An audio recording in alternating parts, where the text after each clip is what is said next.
Hello guys, good morning. তো অনেকদিন পরে আমরা চলে এলাম আজকে সিলেটে। আমি এসেছি, বোন এসেছে, সৌরভ এসেছে। দেখবে শাহরুখটার দিকে থাকা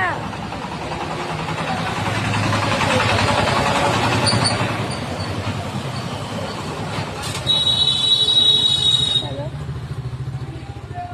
কি করি আমরা তোমাদেরকে দেখাবো। দেখাচ্ছি বাজারের ভিতরে একটু।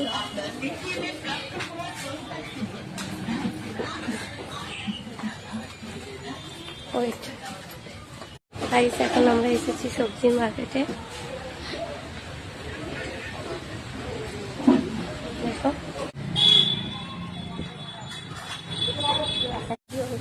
দেখো এতটাই সকালে এসেছি, দোকানপাট সবই বন্ধ।